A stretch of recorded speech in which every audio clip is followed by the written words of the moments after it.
Hey, Blue Rockers, welcome to Blue Rock Talk with Connie Willis. Crypto Connie here tonight because, hey, it's Crypto Connie Tuesday. Blue Rock Talk is Earth's most interesting conversations. That includes people, places, and things, as we have all sorts of great nights for you here. We have, of course, Crypto Connie Tuesday. We have Wasted Wednesday coming up, which is a serious look at the cannabis industry. Also on Thursday nights, we like to call it Far Out Thursday. It's anywhere from bees making honey to aliens, remote viewing, all sorts of cool things like that. Bigfoot Friday, you got to know what that is. And then on Sundays, we have Stan's Bible Lecture. It's a college level course of Bible study. So Stan Larimer, our guest tonight that you'll get to talk to, he's the one who heads that.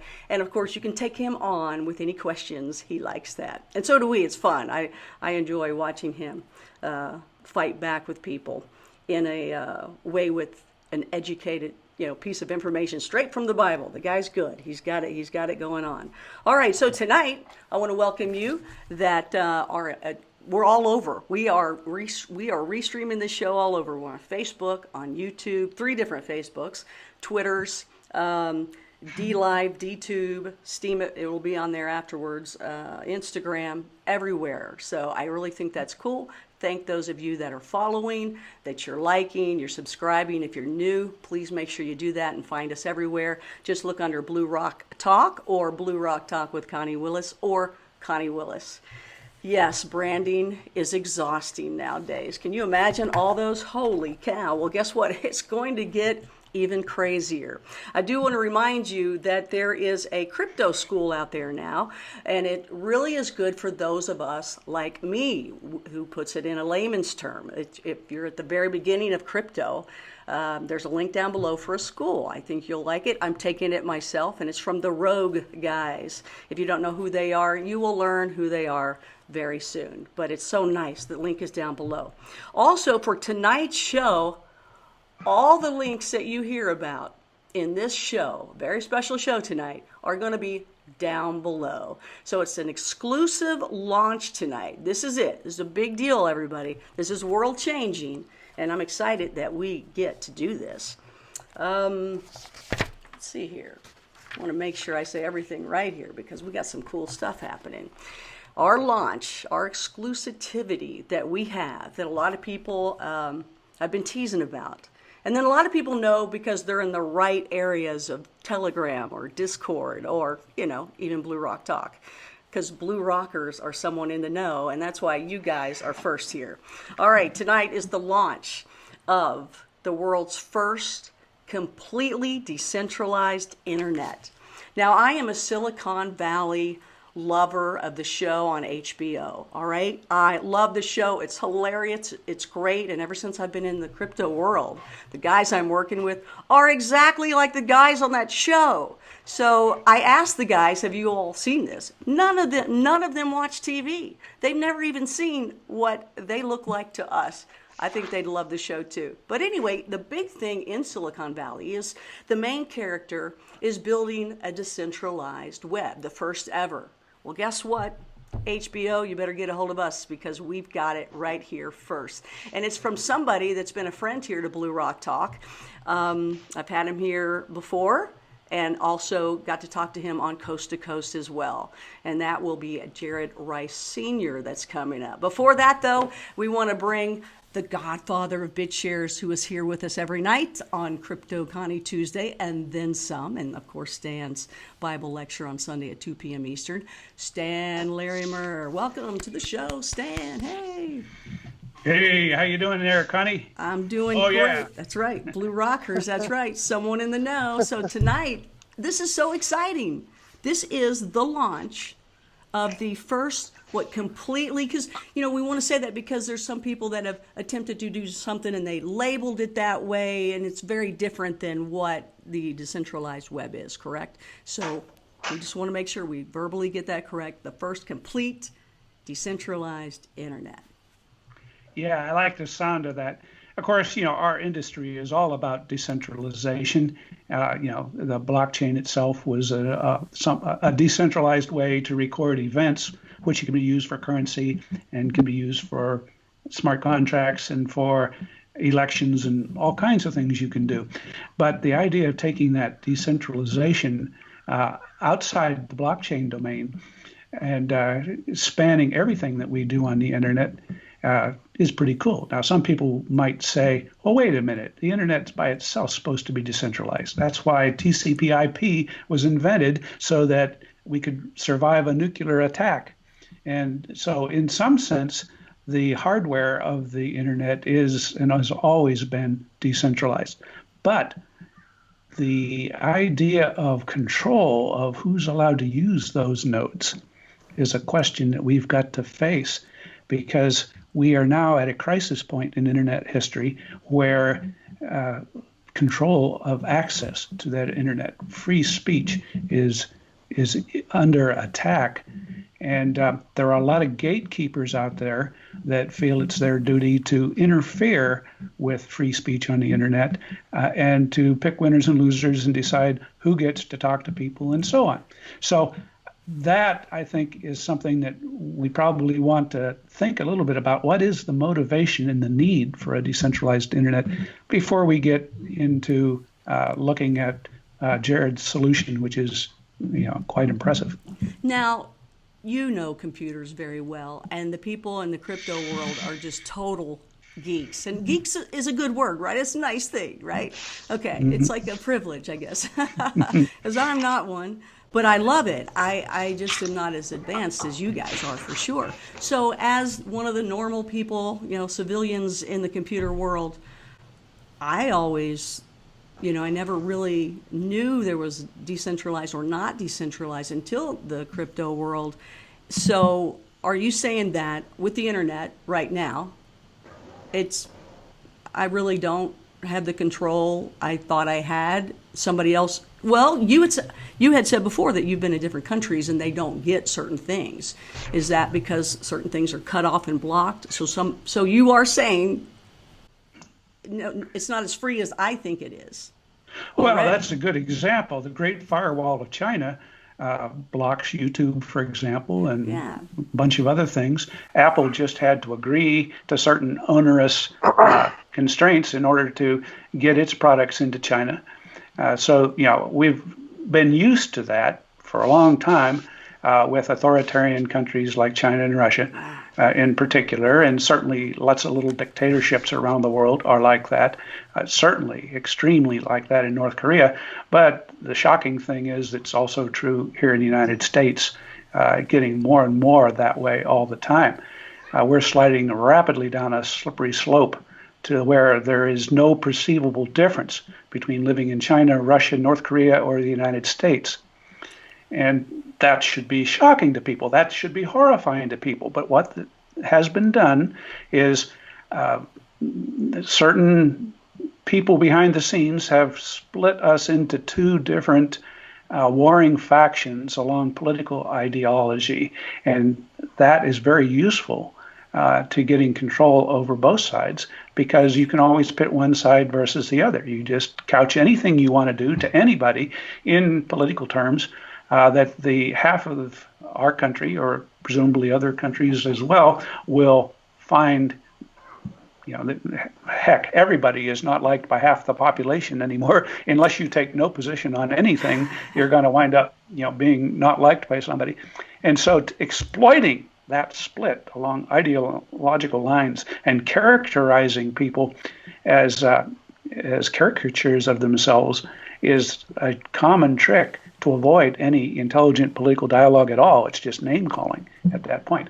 But when you get us reduced to that type of two warring factions, then it is so easy to take out anybody you don't like, and you simply smear them with the labels that the other side won't like, and you get them to stand down in their outrage, or even come to protect your action, to favor your action, because it is taking on somebody on the other side.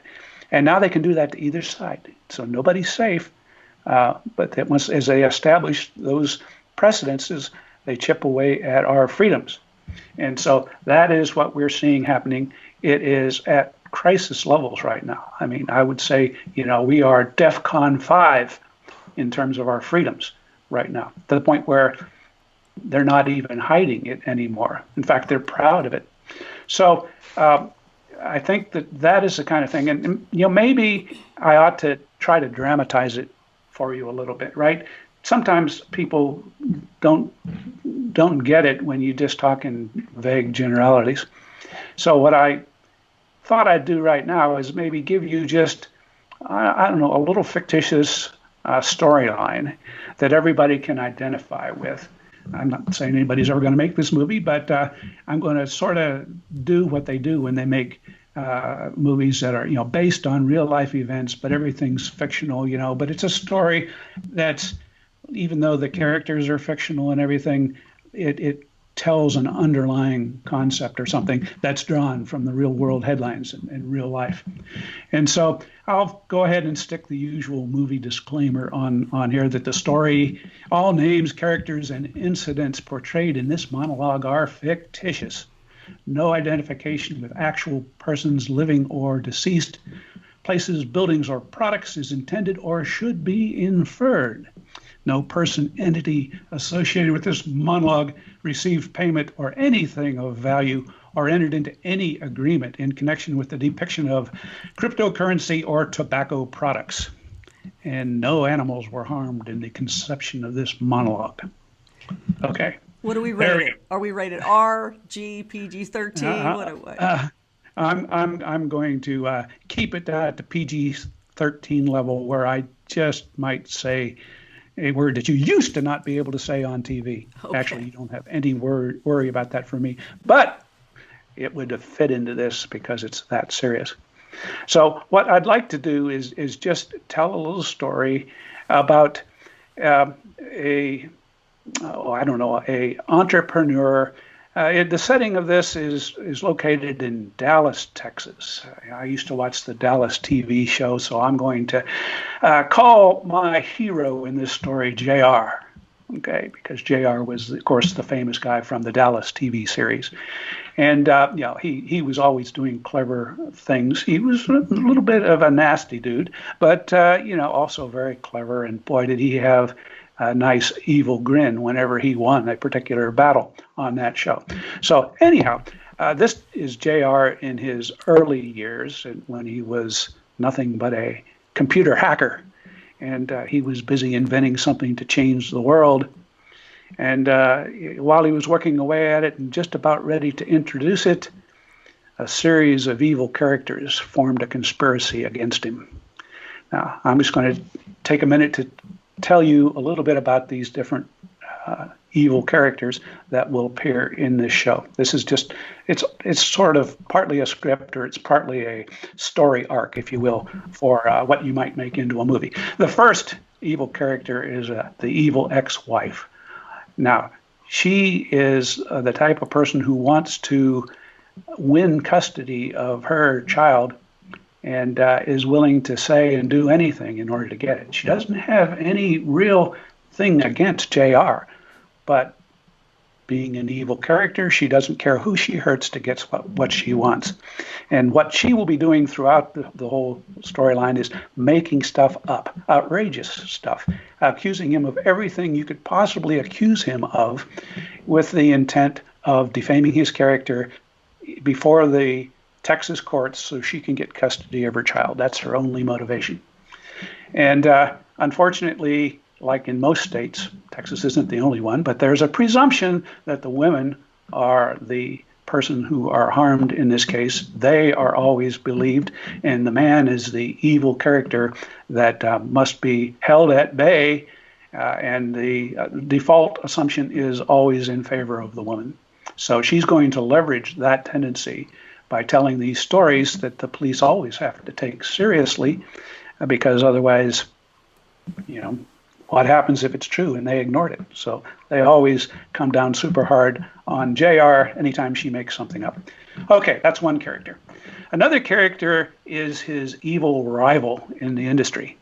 This character is somebody who looks at what he's developing and is jealous of it, wants to have it, realizes that what he's working on doesn't compare to what JR is working on, and he needs to somehow stop it. Now, this guy is similar to the first character, and he doesn't care who he hurts, But in this case, this character lets a little bit of malice leak through. He doesn't like JR and wants to do whatever he can to injure him. And the interesting part of this story is the first and second characters start to collude and work together in order to bring about their independent objectives, because they don't care what happens to JR. They just want to get control of what he's built, his invention, and they want to get control of his child. So typical humans, who don't have any basic morality themselves, they're driven by their own passions and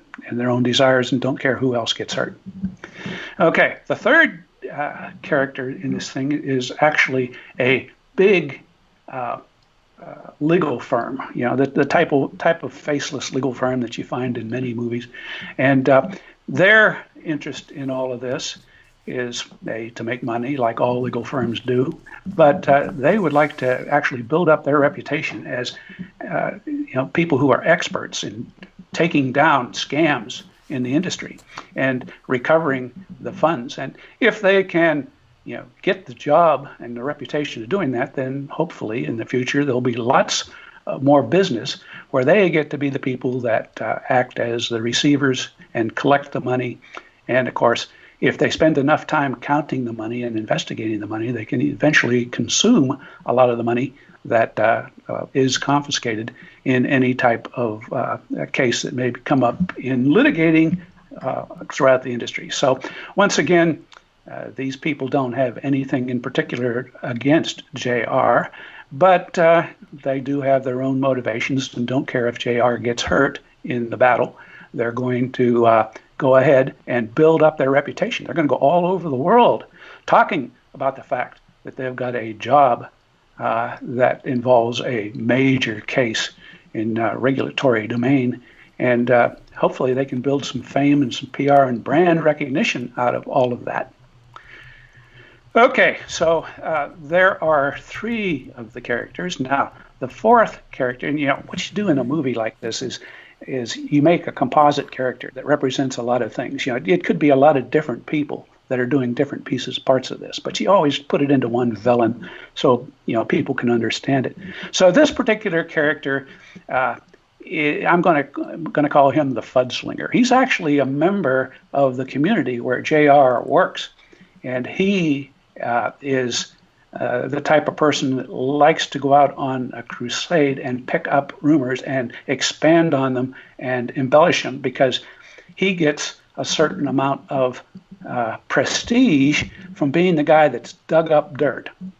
And so what this particular person is doing is he's looking at all of the, we call it FUD, fear, uncertainty, and doubt, but it's just made up stuff that then is used to try to damage the product that JR is working on. And so this Fudslinger picks up FUD from the ex-wife and from the competitor and from the law firm that's been publishing it, and brings all that together and amplifies it and sprays it all over the internet, trying to convince as many people as possible that those are facts. And while they were at it, generating some of his own, building up of his own reputation as the guy who uncovered this fiendish plot that JR is accused of having worked on. And so this group of four characters, let's just call them the enemies of JR. And once again, each one of them doesn't care at all about JR. They don't care if they hurt him. They don't need to hurt him, but they want to achieve their four different goals, and he's expendable. If they have to hurt him, if they have to destroy him, they will. So these four groups of people get together. This is the sneaky stuff that's happening in the background, and start to collude and collaborate on how can we each do things to JR that is going to cause us to get the four things we want. And so they concoct a plot to go get the regulatory agencies in charge of the industry involved. And what they do is they scoop up all the stories and they amplify each other's stories and then broadcast them everywhere they can, and then start firing round after round after round of phone calls and letters and anything else they can do, complaints. They enlist a lot of other people to help them file complaints so that the regulatory agency is deluged by all of these things. And as a result, they basically, sooner or later, wake up and start paying attention to this stuff. It must be true. We're hearing it from enough sources. And, it doesn't matter whether it's true or not. The seriousness of the charge is something we should investigate. And then as the movie progresses, we realize that these regulatory agencies have been looking for a case that they can use to exert their influence on the industry and to establish themselves with a certain level of fear so people will comply with what they're doing. And so they jump on this case and immediately, without really taking the time to do their homework, because they do have enormous resources. They could do the homework and find out all of this is false, but they don't. Instead, they pile it all up into a complaint and file it immediately. And they put so much stuff in there that they can actually take it to a judge and say, Judge, this guy is a criminal. Look at all these things people are saying about him. We need help from the FBI. We want the FBI to send in a SWAT team and raid this guy and take everything he's got, because we know he's got everything in there. He's got drugs. He's got women. He's got Lamborghinis. He's doing all kinds of stuff with other people's money, and we have to stop it.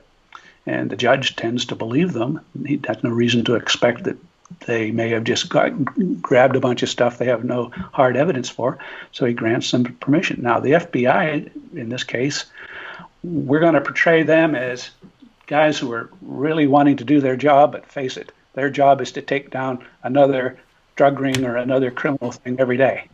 So now we've introduced the 6 main characters, 4 civilian and 2 agencies, right? We've got the ex-wife that wants to get her kid back. We've got the competitor who wants to destroy competition and steal their results. We've got the law firm that wants to build its credentials and get access to lots more business. And we've got the fudslingers who want to build their own reputation as powerful sleuths that control the industry that we're in. We've got a regulatory agency that has an agenda of establishing its authority, and we've got a law enforcement agency that sees everybody, even innocent people, as people to be hammered whenever they are sicked on them. And now I'll add the 7th character to it, which is really more of a system than any single person. Of course, it's made up of a lot of people. I'm going to call it the Texas Good Old Boy Network.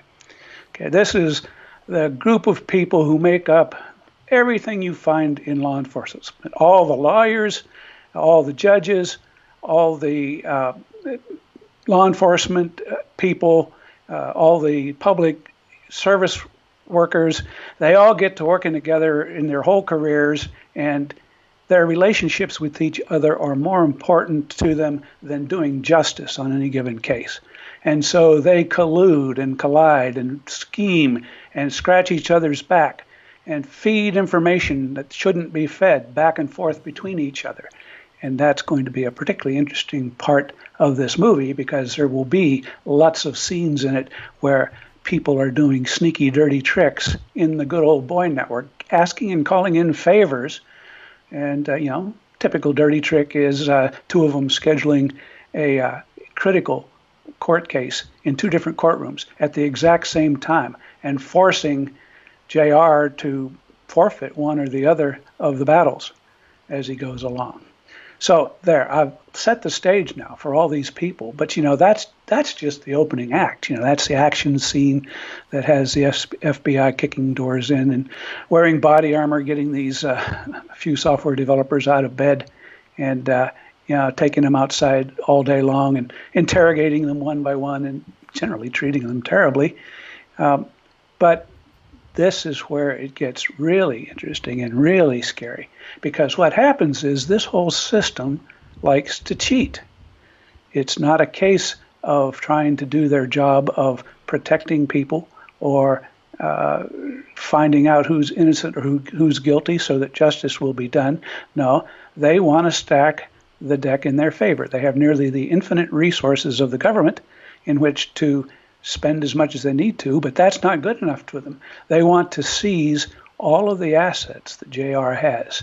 They want to cut him off from his friends. They want to destroy his public reputation so no one will want to come to his aid or even think twice. So they publish lots of stuff out there on the web everywhere they can. They bring in the press, which joins in the feeding frenzy. They do everything they can to isolate this little guy. And that would include, as he's working along through the rest of the movie, things that just shouldn't happen, suspicious things happening behind the scenes. He starts a new business, and the next thing he knows, his software depository that he's keeping on the web, where everybody else puts all their other software, suddenly gets shut down. He opens up servers for some of his new websites, and within minutes, on 3 different companies, 3 different servers are shut down, kick him off, delete his stuff. He is deplatformed, so he cannot get his message out about his own interest or innocence or about his attempt to rebuild his life. And in the meantime, he has continued to be tormented every step of the way, even though in this particular storyline, no evidence was found in the FBI raid that would justify any of what was done. But even after a long period of time, the powers that be don't back off and apologize and say, oops, sorry, we screwed up. Okay, now, that would bring us to the ending of the movie, which I'm certainly not going to give away in my initial release here, where I'm sharing with you the plot line or the story arc, what it might be like. The purpose of creating this storyline, which is, I remind you, completely fictitious. The characters in it are composite characters that represent different types of individuals that we might encounter, and the actions that take place have taken place many times throughout the industry. It is not something that is unique to any one particular case, but I'm giving it to you now so you will understand why centralization is evil. Okay? Each of these different conspiratorial collusion activities that's going on behind the scenes is a result of individual groups having too much power and then colluding together in order to isolate a single targeted individual for destruction. And we see that happening in the news today. You see some very famous individuals, much more famous than my fictional JR character, right out of the news today, who are having, with obvious collusion going on behind the scenes, because it's all happening at once, one after another social media organization pulling the plug with little or no notice on a platform that has been running for many, many years, and leaving that person with a destroyed business. Obviously, that's what's happening. If he's cut off from the source material that he's worked on for a long time, if all that is destroyed, and if all his platforms with which he can reach out to other people are destroyed because of dirty tricks being played on in the background, we're no longer talking about even merely free speech. We're not talking about the right of individual companies to determine what kind of material they're going to carry or not. No, this is a deep, dark conspiracy. This is a monopoly. This is being coordinated by somebody behind the scenes, and that is too much power to let anybody have. So between the government agencies that we have given power to for legitimate reasons, like taking down terrorist organizations or organized crime, or really tough nuts to crack, where they should only be using those powers to go after those hard cases. No, now they take the easy way out, and they pick on an innocent person until proven guilty, who's not been proven guilty, and they use the full power to deny that person the ability to defend themselves and to cut them off from all support systems, people who could either help them with money or other support, or people who could get the message out of how they're being treated. It's all put into a deep secret set of proceedings that are then tied up with a bow and written off as a sealed court case that nobody else can get a look at ever again. And they go on to do that terror over and over and over again to other innocent people with no effort at all from any of those people to grant a fair justice to the individuals, not to mention to the people who put money into that business and had it raided, stolen, literally stolen, and kept and splurged and squandered in the process. And then in some cases, the evidence sold off that would have proved innocence instead of being returned to its rightful owner once they have looked at it to find if there was any wrongdoing. So there is my master plot storyline. The reason I told it to you is so you understand that decentralization is the only cure we have for this. All those powers that have been given superpowers by their sheer size and then collude in order to work against single individuals they choose to target, and then are coordinated by central authorities who call up and ask for favors or maybe threaten and coerce. However it's done, it's a very disastrous downhill slide for the American system.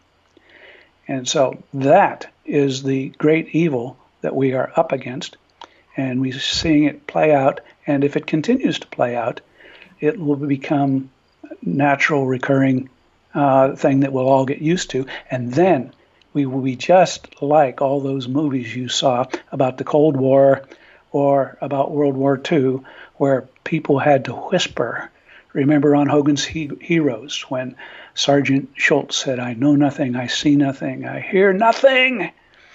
That was the same kind of fear that was in the heart of the German people during World War II, in the heart of the Chinese people and the Russian people and the various other dictatorships that have been in this world, when people fear to open their mouth. And we cannot allow that to happen. We need decentralization technology, a way for everybody to have a platform to freely speak and communicate. And so tonight, we're lucky enough to have with us Jared Rice, a guy who's had very similar experiences to the kind of things I described in general.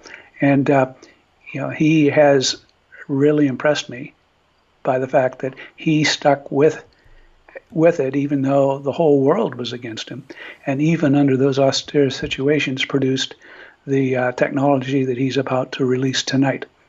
So with that, Connie, I will stop my long monologue and traditional rant and turn her back over to you. I would call it FUD, since you keep saying FUD. I like that, FUD. FUD, that would work. That would be great. Okay.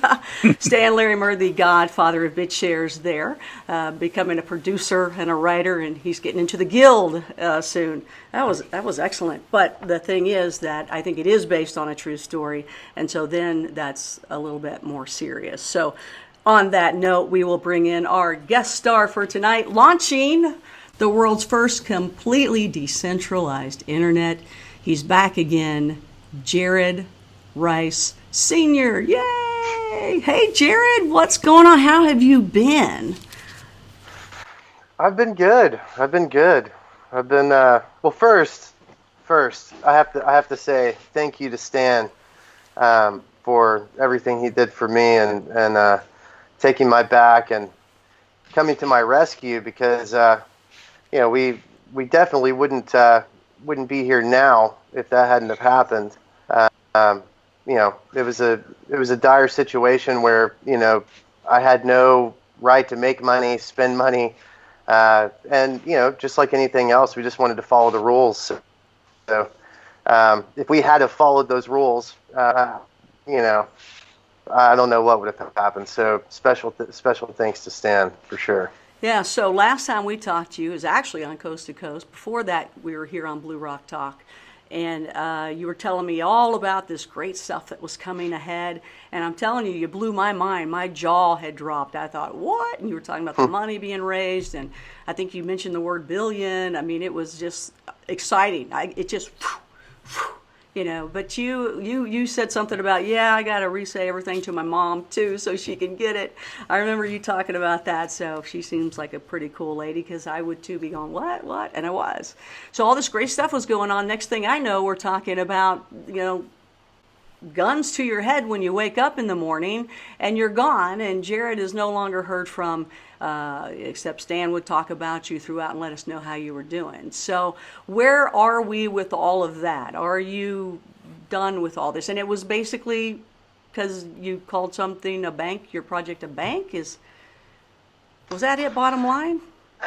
This case has had a lot of theories about it. In fact, the other day, mentioning that, I was doing a search on the internet, and the day that we had our interview, you and I, there was a Reddit post where they said that I was making up the FBI raid and I was making up the SEC case, and it was just really funny. By the end of that post, the SEC by that time had tweeted out about it, and obviously they had posted the court documents and said, thanks to the Federal Bureau of Investigations and all of that. So there's been a lot of things that have been said that, may be true, may not be true, as far as what's going on with the case. So, there's a lot of moving elements in this case. Obviously, we're just developers. So everything that I've ever done as far as, company-wise has been to develop something awesome. Did we meet bad actors on the way? I mean, it certainly seems that way. From what the court documents say, and I can't speak to anything that, I don't know, obviously, but, just from the court documents, I mean, there was a deposition where the guy who was selling us a bank admitted that, the bank was not real, and, he knew that I thought it was real. AKA, he was defrauding me. And now he's being sued by the receiver in the case. So that's one, element of it. And I think that was the main element, right? I mean, I think that was their biggest issue with Arise as far as their court filings were concerned. And, all the other things that were there, I think there was a misinterpretation as to what Arise was to begin with, right? I mean, at that moment, we had not actually been able to launch what we were building, which is like really annoying as a developer, right? I mean, you like build something for a whole, year's worth of time, and you're getting down to like the last pieces, and then they take your rocket ship, Stan, and I never got to fly in it. So it's one of those things where you're like, man, I wonder what it would have been like to use that. But, we just, afterwards, we really put our head down, and, Stan obviously helped me get an attorney, and Ed has been, I don't even know the words to describe Ed. Ed is a Jedi, and has been a great advisor to me, and has allowed me to focus on what I do best, and has really kind of taken the legal case on, himself. And so him and his son, John. So Ed is your attorney? Is that? Yeah, Ed Garland, is my attorney. So, when we got into this case, nobody knew anything about cryptocurrency. Like, I mean, the SEC was kind of like, there's certain parts, the receivers trying to learn some stuff. Obviously, my attorneys had never messed with it. So, the first few meetings, of course, were kind of like awkward for a guy like me. They knew some things, but it wasn't like I was in a room like experts at what they were trying to talk about. So okay, a room of experts. You're cutting in and out where you are. So yeah. So you know what? That's in the past, right? That's in the past now, right? Now look what you're doing. You took that time off that none of us, it was good to stay down, because when you stayed down or just low, you built the first completely decentralized internet. You also like to call it the distributed web. So tell me, what is this? And holy cow, I mean, is it as big as it sounds like to me? It's as big as you want to make it to be. I mean, I think it's just like anything else. I mean, look, first off, we were angry, I was angry. So I know my partner Stan was angry, which is a different Stan. So we wanted to do something, but at the same time, this was built from us losing everything. This is not the first time that we've lost everything or had things deleted or removed or have been censored by big corporations. So enough was enough for us, at that point. So when we sat back down, it was, how do we keep that from happening to us, right? So it wasn't really about building something for everybody else at first. It was really about, how do we do what we love to do and then protect what we build and keep it online forever. That was the reason why we built it to begin with. So excellent. And then as we kind of went through some other things, one thing led to the next, and then the next. This is how this job goes. You talk to people in the community who say, "Hey, I'd love to see this or love to see that." So one thing led to the next, and then obviously Stan has a ton of stuff going on with BitShares, and obviously Stan and I talk every day. So there's a lot of motivating stuff there, I think, for us as well. Yeah, so tell me, because that's confusing to me. I remember we were talking about bench all the time, and this, bench was going to happen, and bench, and then, what is bench? Is it still around, and is bench and the distributed web the same thing or different? Tell me what that is. Where the heck is bench? Bench is the name of the company. Bench, I'll tell you what, the way all this stuff was born was just like random.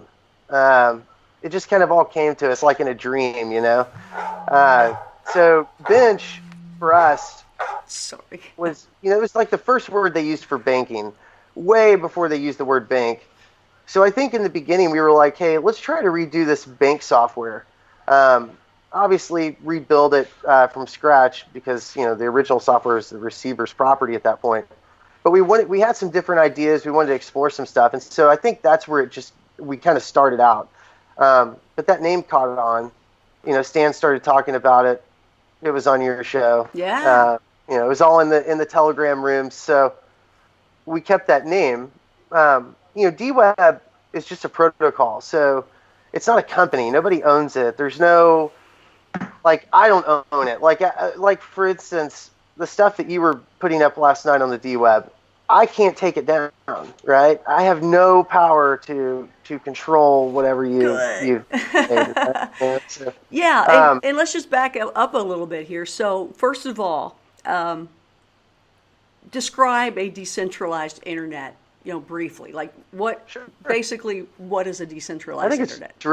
I think it's really simple. I think it's the same internet that we use now without anyone being able to control the aspects of it, right? And see, people like me, we didn't know there was a control anywhere. We just thought, you don't think about that kind of stuff until there's something that happens. So to hear that and start hearing some of the things that you guys are saying, it's like, oh my gosh, because I know somebody had gone on just to my YouTube channel at one point, and they had stolen one of my videos of Stan and I, and so I did the copyright infringement thing. Next thing I know, these guys are mad at me for doing that to them, which I don't even know who they were, but they stole my stuff, and so they got mad at me for it, and they were writing stuff, and they were doing all these copyright infringements on me to where if you get 3 strikes on YouTube, they take everything out, and you don't even get your videos back as far as I know. And so I was going, how could this happen? This isn't true. None of this is true. So finally YouTube fixed it, and these guys got in some sort of trouble, I think, but they were able to actually make it happen where there was a claim and an X and a strike on me without YouTube even checking it out. So I don't know what kind of power they had, but it happened with other crypto people out there too. So I saw it kind of happen with me. It was awful. Yeah, I mean, so nobody will do that next time. Yeah, the censorship on the internet, I'll say, is ridiculous. I think guys like Stan and I and others, I mean, we're innovators, so we think differently to begin with, right? And I look at people's views as innovations in a way, right? If my idea is not adopted by the rest of the world, nobody's going to side with me or use it or adopt it. So if I have a ridiculous opinion about a certain race of people or a certain type of person, I should be able to have it and be able to sit alone in a room by myself with that opinion. I should not be silenced from having that because, again, I don't agree with it, but I don't want you silencing my opinion too later down the road because I've agreed that you can silence that person's opinion. Now some people will say, well, these people are companies and this and this and this. They're right. I don't disagree with that. And so that's why we said, you know what, these big forums, these public parks, these places that we go to hang out should not be owned by companies, okay?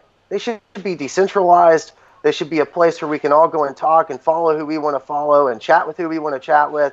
Mark Zuckerberg should not tell me who I can be friends with. Mark Zuckerberg should not tell me, what I can do on my page or in my area of the digital realm. Mark Zuckerberg should have no say in that. And I think it's very unconstitutional in so many ways. And there's obviously legal, arguments where you could say it's not. And I get that. But it is absolutely ridiculous for any American, I don't care who you are, to use your platform and decide some loophole that allows you to come in and tell me who I can be friends with, how I think, and what I can say. They can because they're private. Is that correct? So they really can, right? It's a great question, right? Yeah. I don't think any lawyer, and I second that from lawyers that I speak to. I don't think any lawyer has actually answered that, or judge has answered whether or not Facebook and Twitter are public utilities. It doesn't matter, though, right now, because you have built something to go around that, right? I mean, that's what you've done. So Sure. You don't just have, it's not just this internet where somebody can put a domain on it, right? And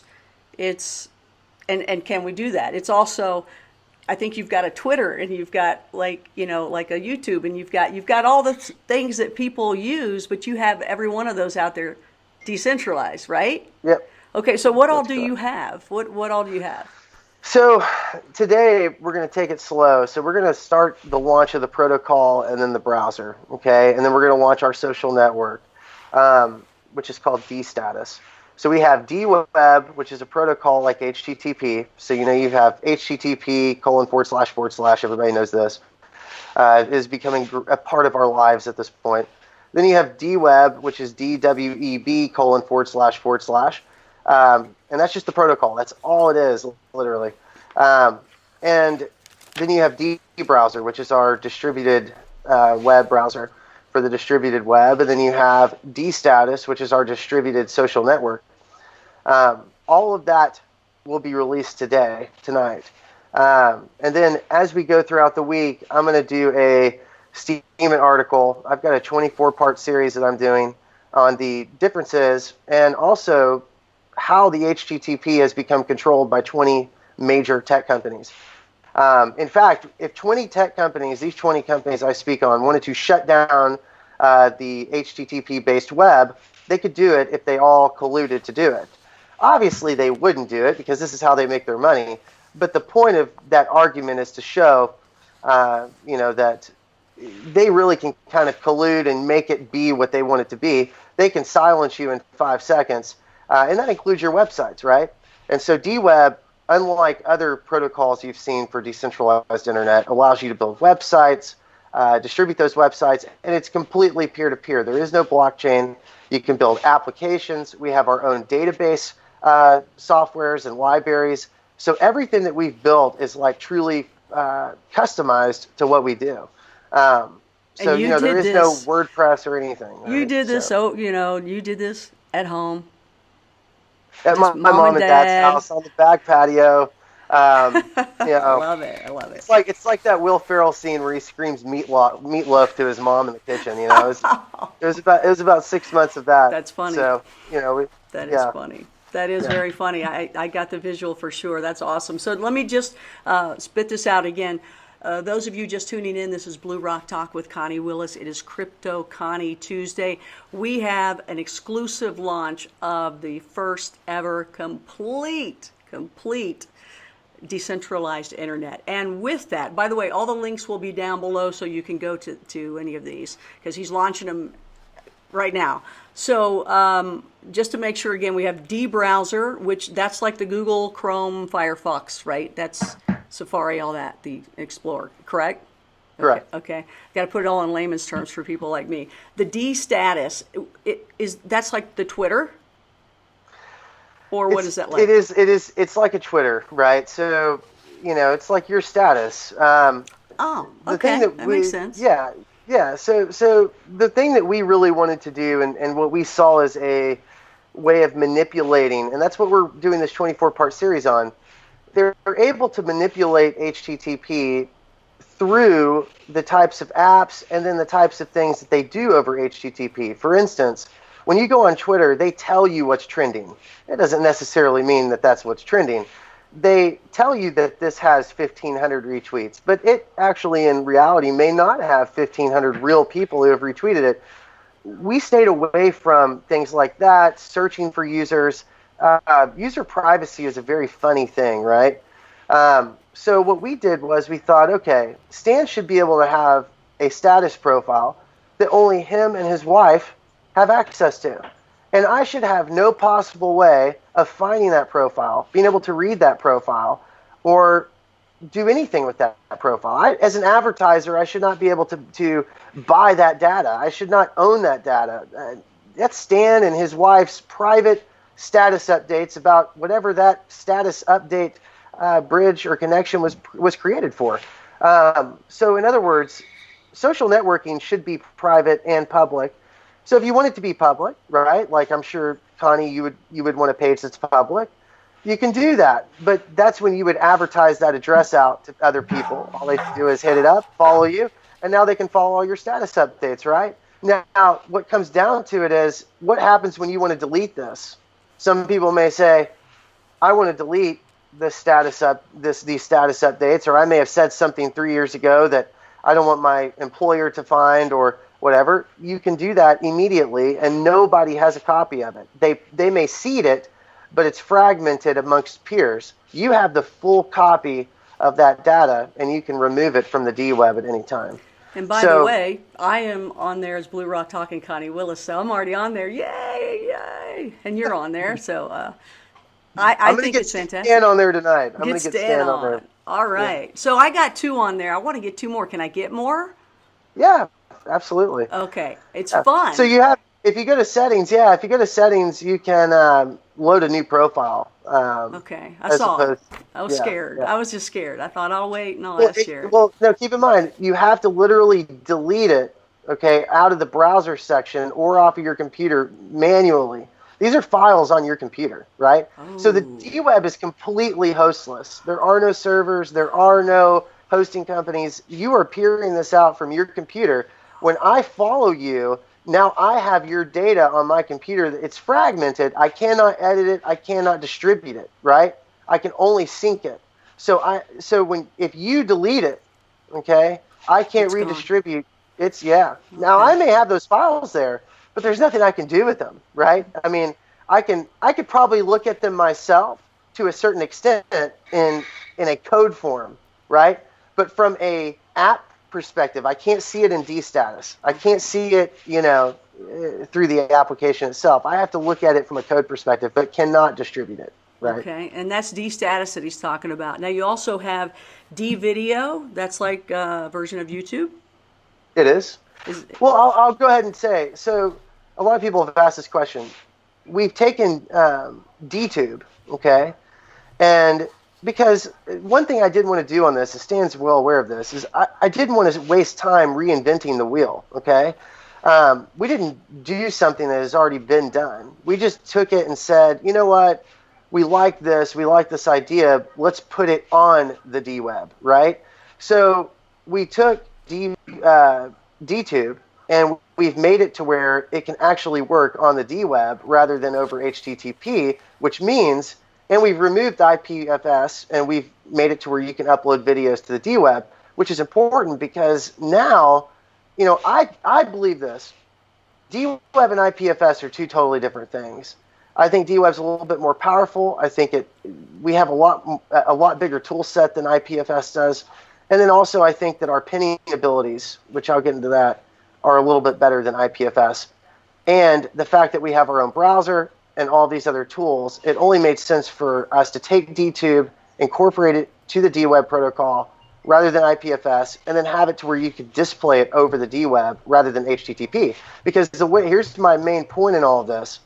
If a domain provider, which you're seeing with InfoWars now, they are taking down Alex Jones's servers and his domains, and they're saying, we have control over you, okay?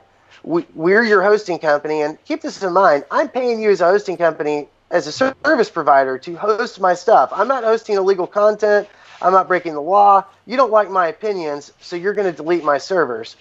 Domain names, most of them are, ran by ICANN. Then there's actual companies who are registrars or TLD operators. Those have their own legal policies. So .com's policies could totally differ from .net's policies, right? So what happens is that if DTube was to lose their domain and their servers, and the guy that created DTube's a smart guy. He's got GPU servers, CPU servers. He's got them all over the world. What if they delete his servers? Well, all of the videos that are not being peered by other people, that have no views, that nobody cares about, are automatically removed off of the network because they're only pinned up there for other people to distribute, right? So that's the problem is that it's not completely decentralized. So that was something that we had explored, was how do we completely decentralize it? So we found a project called the DAT protocol, and Stan's very well aware. I did not want to do this interview without mentioning these guys because, the FUD will come too. I want to stay away from that. These guys were the original creators of the dWeb protocol. They created DAT, D-A-T, which is not consumer friendly, by the way. But these guys were very, very smart in their ideas.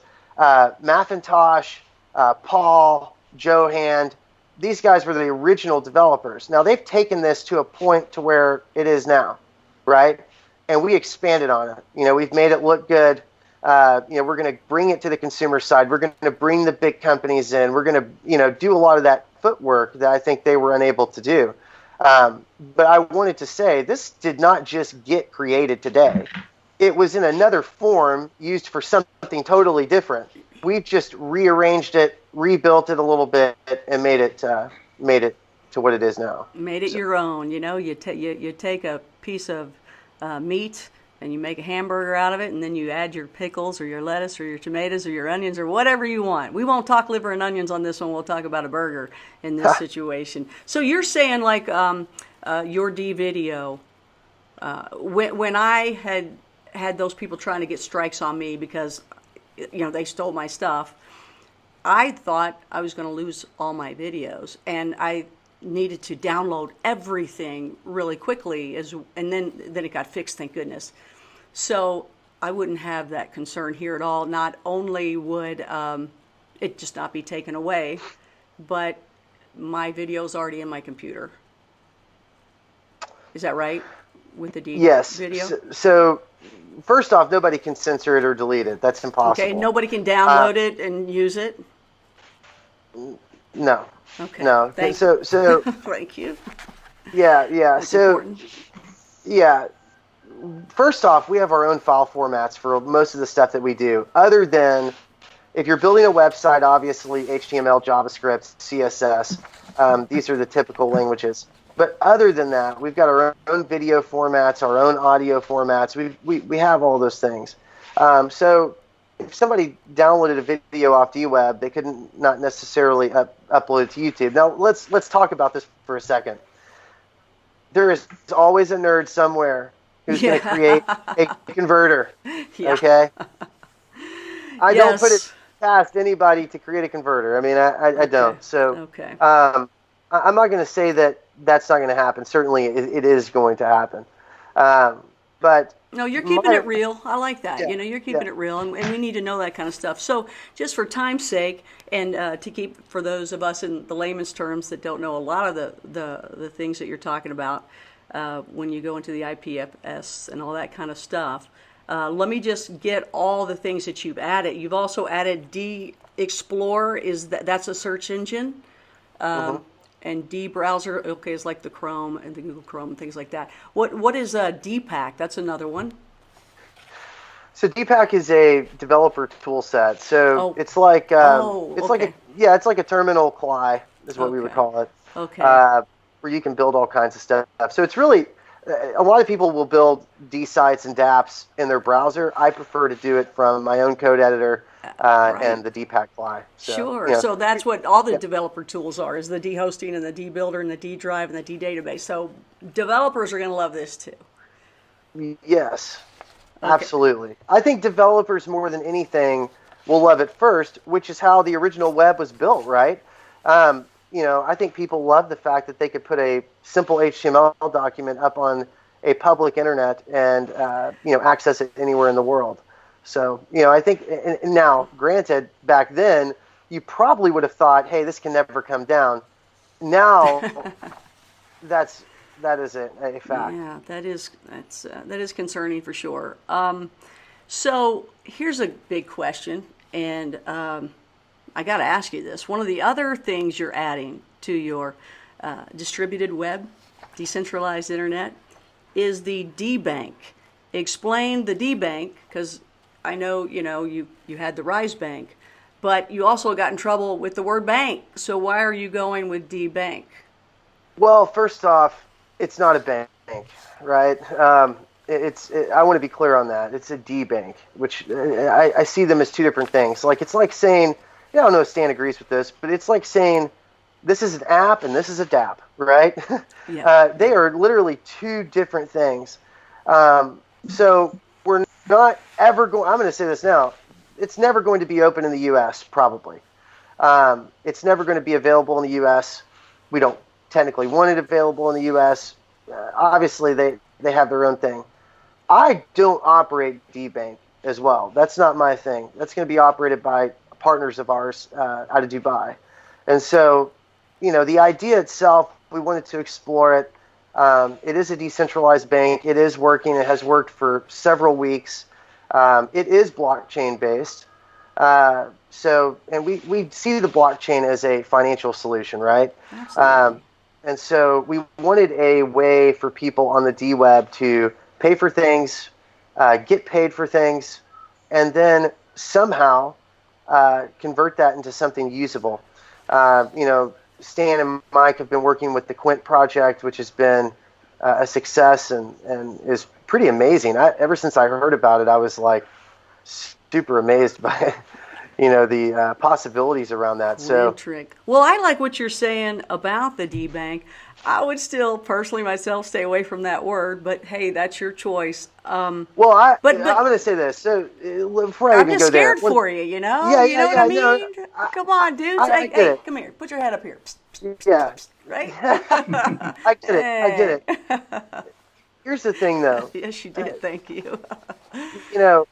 The state of Texas doesn't have to worry about dBank being available on Texas IPs because guess what? It's not available on IPs. It's available on the dWeb. They don't have to worry about any sort of advertisements in the state of Texas. It's not my project, right? There's going to be a lot of things that are built on the dWeb, and this is what I want to say. Somebody tomorrow could come along and build Chase Bank on the dWeb, okay? I can't remove it. So, look, hey, I like the word bank because I instantly know what it is. And what I like about it is that it's the use of cryptocurrency built in already. I really like that, which leads me to ask you this question before I bring Stan in, and that is, how will this help BitShares and the BitShares dynasty? How do you see that happening? Because we have a lot of BitShare dynasty folk here that are fans of Blue Rock Talk and Crypto Connie. So how does it help BitShares? Does it help Quintrig? Well, I'm going to say, and I'll start this off, Stan, just so I can answer the question from my perspective. I don't believe blockchains are truly decentralized end to end, right? They're dependent upon the HTTP protocol. They're dependent upon IPv4 and IPv6 addressing. They're dependent upon public nodes that are hosted in data centers that we understand can be removed at any time. So, you know, I don't think that blockchain, you know, where we want it to be, I don't think we're there yet, right? So with the dWeb, I think it's important that websites like Bitcoin, executables, binary files like that you would see like Bitcoin's wallet or BitShares core, BitShares wallet, these files should be always available, right? Over HTTP, that's not a guarantee. Your GitHub could be deleted, your web servers can be deleted, your websites can be deleted. So I truly think that it starts at making sure your product and your website and your information about these cryptocurrencies is truly decentralized, distributed, and safe, right? Safeguarded. The other side to that is the blockchain software itself, right? It is still operating over IPv4, IPv6, relying on public peers that are most of the time hosted in public data centers. BitShares is one of those, right? If you go into the BitShares DEX, if you look down at the bottom right-hand corner, you're going to see a public node that's 9 times out of 10 hosted in a public data center somewhere around the world. I've learned in my case firsthand, and I am a witness to the fact that these nodes can be taken down by anybody for anything, for any accusation, anytime they want them to. That should put enough scare into developers who have these softwares or who run those servers into finding better solutions and finding a way to get off of HTTP and onto something like dWeb, and using something like, you know, WebRTC and other technologies that are readily available to truly decentralize these products because they're needed, right? You know. Okay, he just froze on us. And by the way, I think, oh, there you are. So you froze on us there. Oh, okay. You must have been saying something really important. Yeah, you know how it goes. Exactly. I think that we should truly do everything we can to decentralize BitShares. It is so important to the ecosystem, and it's so important to the longevity of the network. And if we don't, I can tell you what's coming up right now. And they are using Alex Jones as a test case, InfoWars as a test case. Once they take out Alex, they're going to start taking out everybody because they have set the precedent that it's okay. It is not okay. But we're not going to convince them. I mean, we need to understand that. We're not going to, Alex Jones isn't going to convince them. Jared Rice isn't going to convince them. Stan Larimer's obviously not going to convince them. We've been very vocal about these things. What we have to do is we've got to move towards a solution. We got to get there pretty quick. So Stan, what do you think of all this? Stan, the man. Well, I think that you're right. Jared's last point is the most important thing out there. I'm interested. The reason I started following him because of my utter shock at what the government was able to do to a person I didn't even know at the time. Since then, watching how he's dealt with the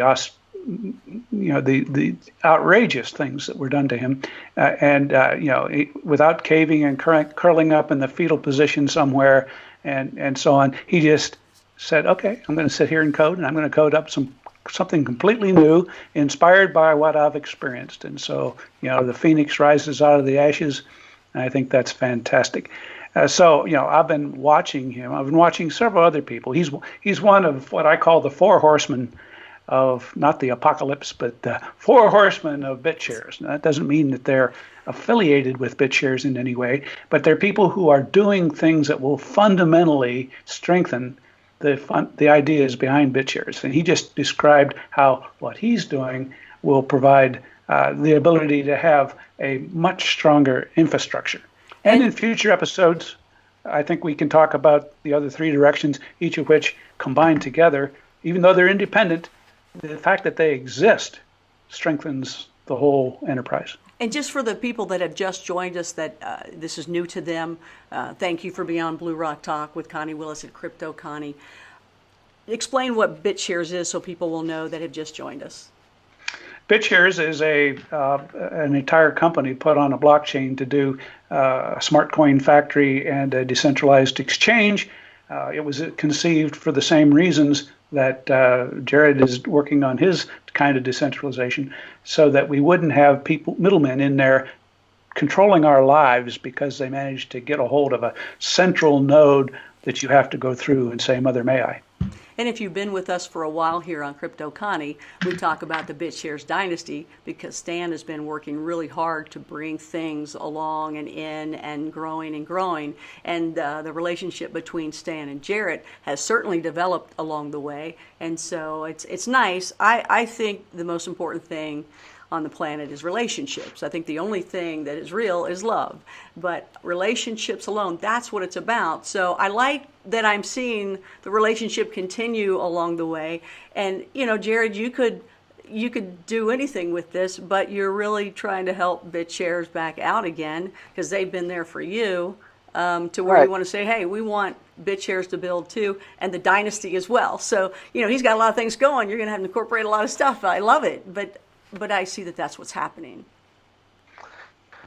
Yeah, I mean, you know, look, Stan was there for me, so you know, I've witnessed, you know, over the last, you know, obviously nobody's heard from me, but I've witnessed over the last 6 months people take Stan and people like Michael out to the trash can and toss them out like they've done nothing for this community, and you know, I wholly disagree with that. I think they do more for this community than most people. And so, you know, when I started to do this, you know, that was one of my missions, was to build something that would help Stan and Mike achieve what they're trying to achieve, being that they've, you know, obviously helped me achieve what I was trying to achieve. So, you know, that absolutely. I mean, BitShares, you know, I would be nowhere right now without BitShares. I mean, that's just, I don't know if any cryptocurrency has the testimonials that BitShares has because of Stan, but it, you know, it certainly has some real movie-like testimonials for sure. That's so good to hear too, because when I came into crypto, I didn't know what I was talking about, and I was connected with Stan originally, and so to me that's is a good thing. I could have been connected to anybody, you know, and it happened to be Stan. So I really am happy about that too.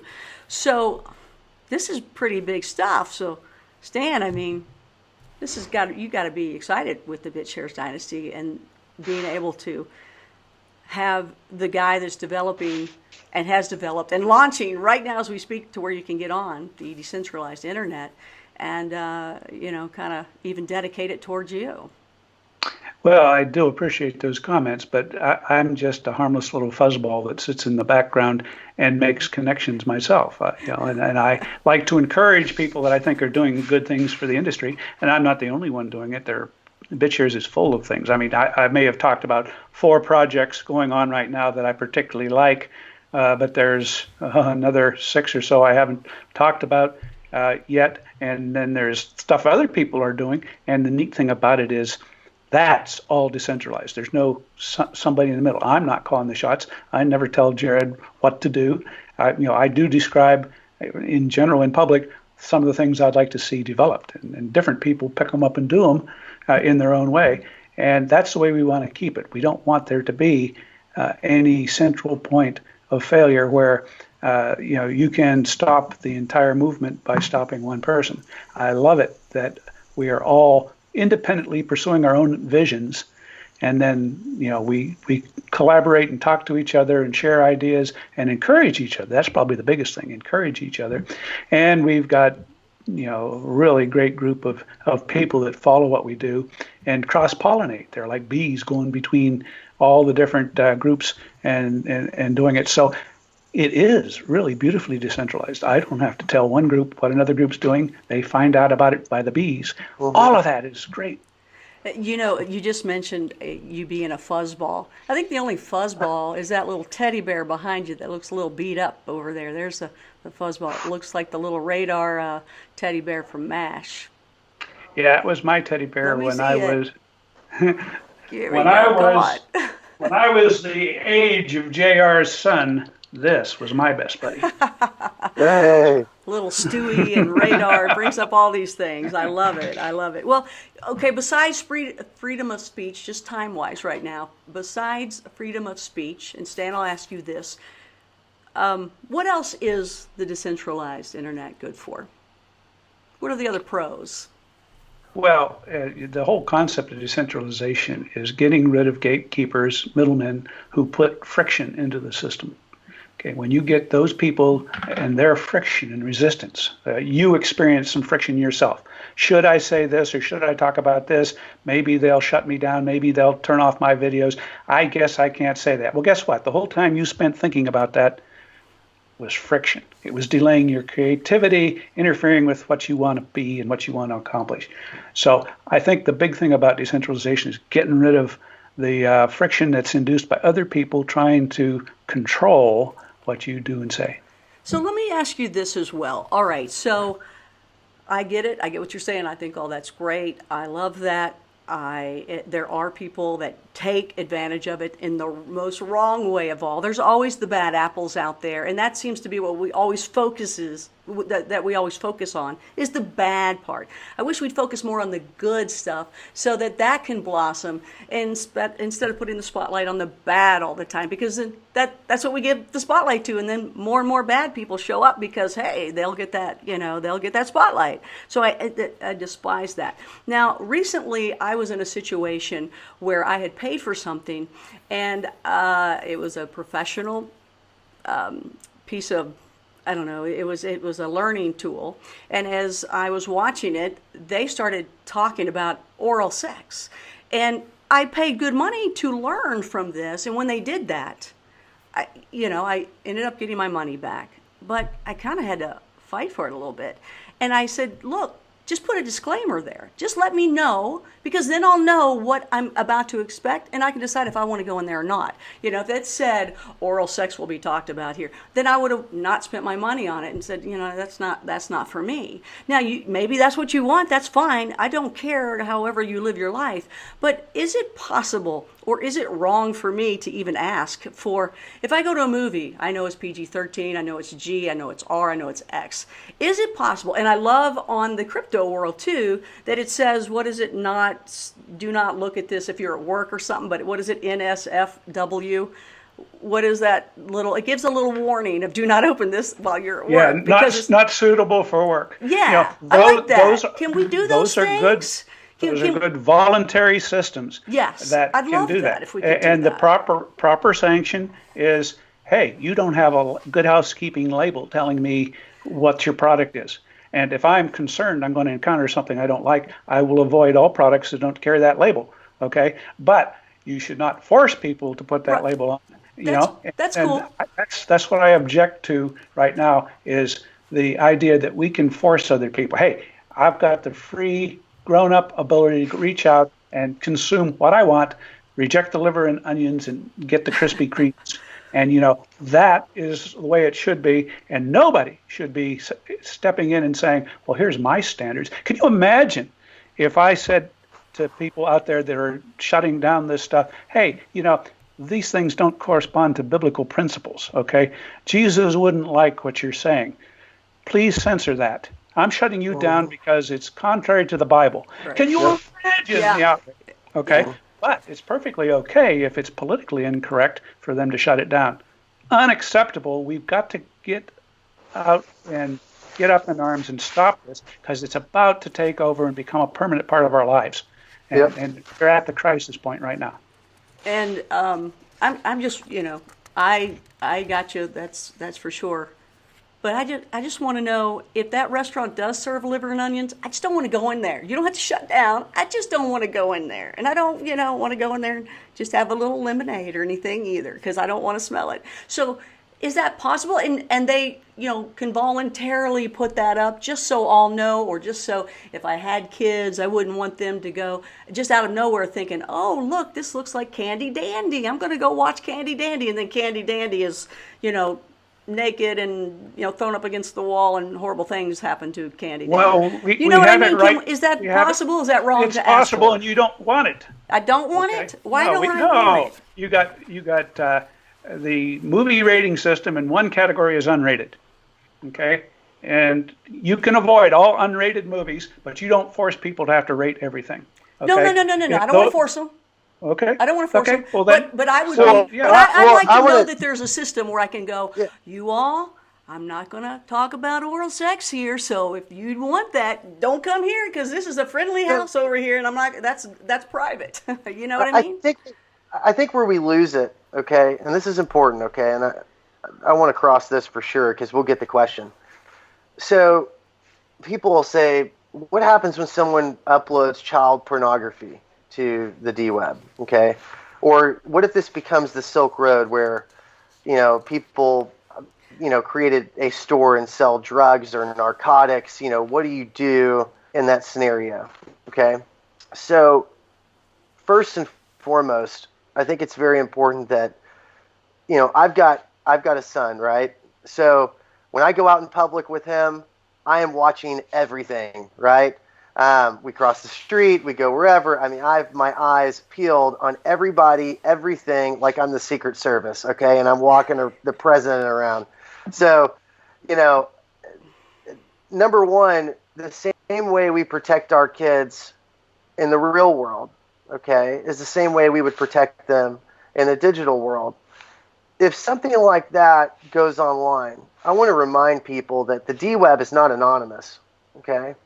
There is a way to track down where you are. So please don't use it for child pornography and selling narcotics because you are probably going to end up in a jail cell. Now, if they do that, okay, how do we, protect our community? I look at it like Walking Dead, right?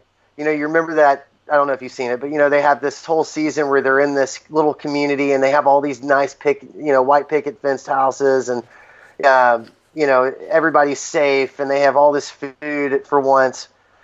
I imagine a community like that, but you protect and you filter out what you don't want in that community. And I think we can build tools to find bad content. And as long as the community is saying, hey, we don't want this, we don't want this, we don't want this, it has to fit the bill on certain standards. It has to be illegal, number one. That is the only way that we could, as a community, get rid of some sort of information or content off of the web.